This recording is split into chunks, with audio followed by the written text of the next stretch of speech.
Paper leak है उसका ये विरोध कर रहे हैं। पेपर लीक को लेकर सरकार के खिलाफ नारेबाजी हो रही है और नारेबाजी में आप देख पा रहे होंगे। क्या नाम है भाई? राजेंद्र सिंह मेहता। सर मैं उखलकांडा वैसे मैं रहता ही हूँ, प्रिपरेशन कर रहा हूँ। सर विरोध करने का मेन मकसद ये है कि जो आयोग के उससे ये बहुत बड़ी गलती हो रखी है सर। इसमें जो है क्या कहते हैं, इसमें ये युवा हमारा खड़ा हो रखा है सर। क्या कहते हैं, पेपर लीक होने के बाद पूरे जो है 3 पृष्ठ मेरे, मैं आई थिंक मैं ठीक हूँ तो 3 पृष्ठ बाहर आ रखे हैं। फिर भी आयोग के अध्यक्ष जीएस मर्तोले जी बोल रहे हैं ये पेपर लीक नहीं है। ये पेपर लीक नहीं है तो क्या है? तो हम यही चाह रहे हैं कि युवाओं के साथ न्याय हो।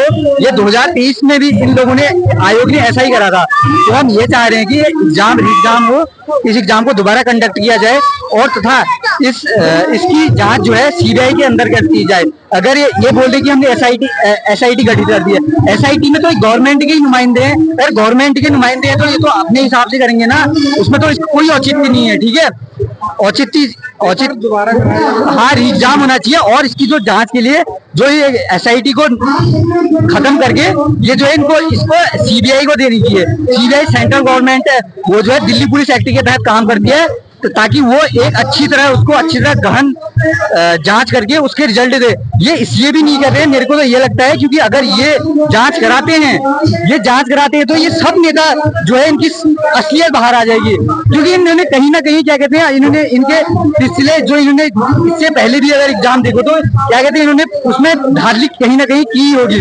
तो ये अब क्या कहते हैं, अब जब इन पर दबाव आ चुका है तो ये कुछ अब बोल रहे कि हमने एक वरिष्ठ न्यायाधीश के अध्यक्षता में एक जांच समिति गठित करी है। मेरे को नहीं लगता है कि वो बिल्कुल मेरे को औचित्यपूर्ण लगती है।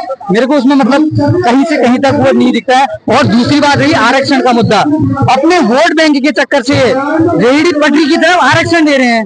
किस बात का? हम जनरल वाले बंदे कहाँ जाएं? मैं गवर्नमेंट से ये जरूर कहना चाहूंगा कि आप आरक्षण पर बिल्कुल ध्यान दीजिए। ये आरक्षण हमारा क्षैतिज आरक्षण 97% तक पहुंच गया है।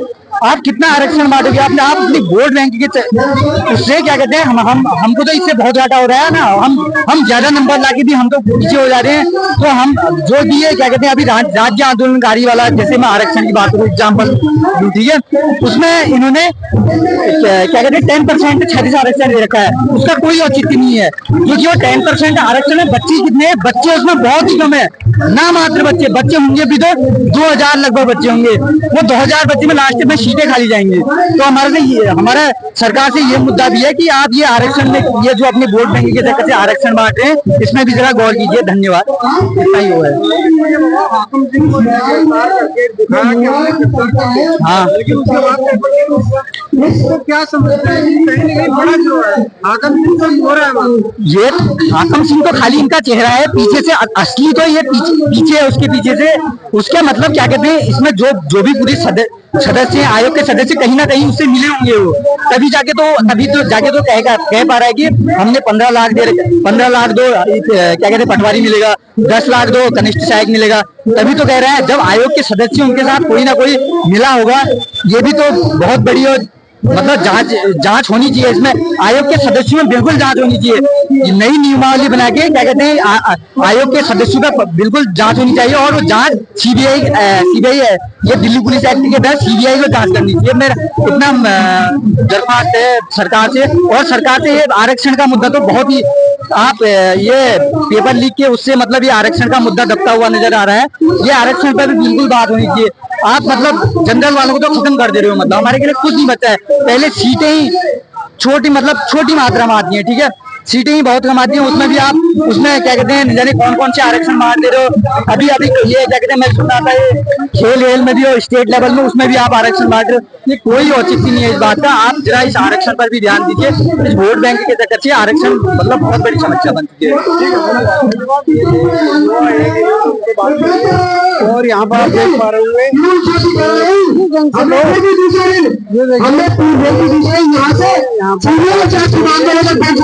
और जब हमारा भाई सैलन सिंह जब व्हाट्सएप ग्रुप पर मैसेज फॉरवर्ड कर रहा था कि कल आप सभी लोग आइए सीबीआई जांच की मांग को लेकर, हम सभी लोग 71 नवंबर बुधवार पर प्रशासन के लोग, एलआईयू के लोग और देख सकते हैं आप गाड़ी को पेट्रोल में लाते हैं और उसका फोन चेक करते हैं कि आपके पास शासन संचालक कहाँ से आ रहे हैं, आप इतना बड़ा आंदोलन कहाँ से कर रहे हैं।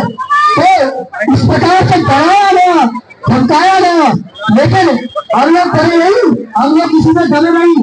आपकी लड़ाई को हमने तब भी लिया था और आज भी लड़ेंगे, चाहे यहाँ पर पुलिस के बैठे हुए लोग इस बात को कान खोल कर सुने या फिर इंटेलिजेंस के लोग बैठे। आप ही उस हमारे मुखिया को, हमारे मुख्यमंत्री को समझा दे कि उत्तराखंड का युवा डरने वाला नहीं है। उत्तराखंड का युवा 100% उतर गया तो आपको 32 आवाज लगेगा। अब किसका जाति इच्छा हो कभी तेरे राज में, कभी तेरे राज में, कभी तेरे राज में, कभी तेरे राज में, कभी तेरे राज में, कभी तेरे राज में, कभी तेरे राज में। पुष्कर सिंह धामी शांत करो, ऐसा नहीं तो डूब मरो। पुष्कर सिंह धामी शांत करो, ऐसा नहीं तो डूब मरो।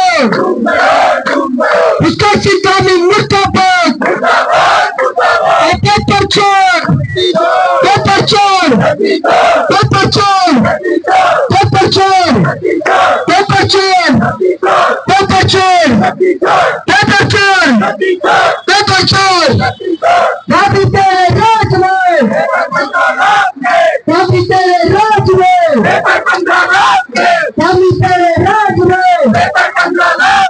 पुष्कर सिंह धामी काम करो, तुम नहीं प्रकट करो। पुष्कर सिंह धामी काम करो, असर नहीं प्रकट करो।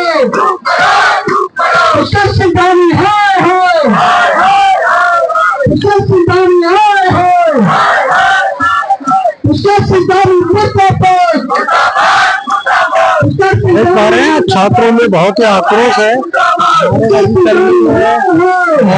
सभी छात्र एकजुट दिखाई दे रहे हैं।